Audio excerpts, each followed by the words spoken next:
எனக்கு இந்த மேடை புதுசு, மைக்கில் பேசி புதுசு அப்படிலாம் நீங்க சொல்ல வேண்டிய அவசியமே இல்லை. யுவராஜ் மாதிரி நம்மளுக்கு என்ன வருமோ அடிச்சு கிளப்பிட்டு போயிட்டே இருக்க வேண்டியதுதான்.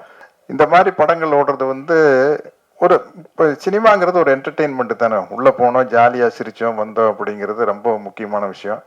ஒரு படத்தை சீக்கிரமா டைரக்ட் பண்ணி முடிக்கிறதுக்கு அந்த எடிட்டிங் நாலேஜ் இருந்தா வந்து, இல்லைன்னா 5 நாள்ல எடுக்கிற சீனை 10 நாள் எடுத்துக்கிட்டு இருப்போம். அது இல்லாம ரொம்ப சிக்கனமா எடுத்து நல்லபடியா முடிச்சிருக்காரு. இன்னைக்கு தான் எனக்கு ஒரு சஸ்பென்ஸ் உடஞ்சிரு. சிங்கம் என்ன சிங்கிளாத்தான் இருக்குதா? இப்ப இந்த படம் பெரிய வெற்றி அடைஞ்சுன்னா என்ன ஒரு ஆபத்து இருக்கு தெரியுங்களா?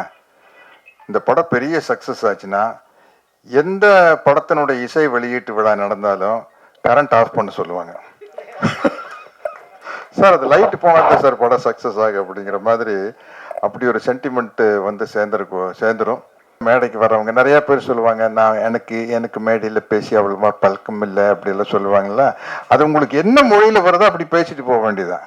அவர் அடிச்சாரு பாருங்க, நான் வந்துங்க முதல் படங்க இப்படித்தானுங்க எடுத்துனுங்க, அப்புறம் படம் எடுக்கும் போது தானுங்க தெரிஞ்சதுங்க, படம் பார்க்கறதுக்கு வேணா சுலபமா இருக்குங்க, எடுக்கிறது வந்து பெண்டு கழட்டு போங்க. எனக்கு இந்த மேடை புதுசு, மைக்கில் பேசி புதுசு அப்படிலாம் நீங்க சொல்ல வேண்டிய அவசியமே இல்லை. யுவராஜ் மாதிரி நம்மளுக்கு என்ன வருமோ அடிச்சு கிளப்பிட்டு போயிட்டே இருக்க வேண்டியதுதான். அதே மாதிரி நம்ம நல்ல பட்டம் கொடுத்தீங்க, இசை வள்ளல்.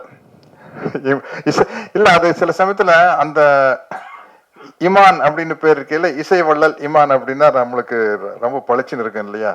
அது மாதிரி இந்த படத்துல நிறைய அழகான ஹீரோயின்ஸ் நடிச்சுக்கிறாங்க. நானும் கூட இந்த படத்துக்கு ஷூட்டிங் போயில ஒரு கெத்தா போனேன். என்னன்னா, அஜித் விஜயோட ஹீரோயின் தான்ப்பா நம்மளுக்கு ஜோடியா நடிக்கிறாங்க. நம்ம இன்னும் யூத்து தான். யாருப்பா உங்களுக்கு ஜோடியா நடிக்கிறீங்க? கீர்த்தனாங்க, விஜய் கூட அஜித் கூட எல்லாம் ஜோடியா நடிச்சவங்க இப்ப எனக்கு ஜோடியா நடிக்கிறாங்க அப்படின்னு. பட் அது அவங்களுக்கு சந்தோஷமா இருந்ததுன்னு தெரியல. அதையும் யோசிச்சுக்கணும் இல்லையா? நிச்சயமா இந்த படம் வந்து ஒரு பெரிய வெற்றி அடையும் அப்படிங்கிற நம்பிக்கை இருக்குது. நல்ல உள்ள ஒரு வெள்ளந்தியான தயாரிப்பாளர் கிடைச்சிருக்காரு. ஆனா உஷாரான ஆள் தான்.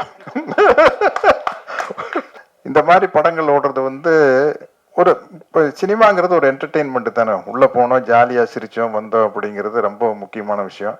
ஒரு படத்தை சீக்கிரமா டைரக்ட் பண்ணி முடிக்கிறதுக்கு அந்த எடிட்டிங் நாலேஜ் இருந்தா வந்து, இல்லைன்னா 5 நாள்ல எடுக்கிற சீனை 10 நாள் எடுத்துக்கிட்டு இருப்போம். அது இல்லாம ரொம்ப சிக்கனமா எடுத்து நல்லபடியா முடிச்சிருக்காரு.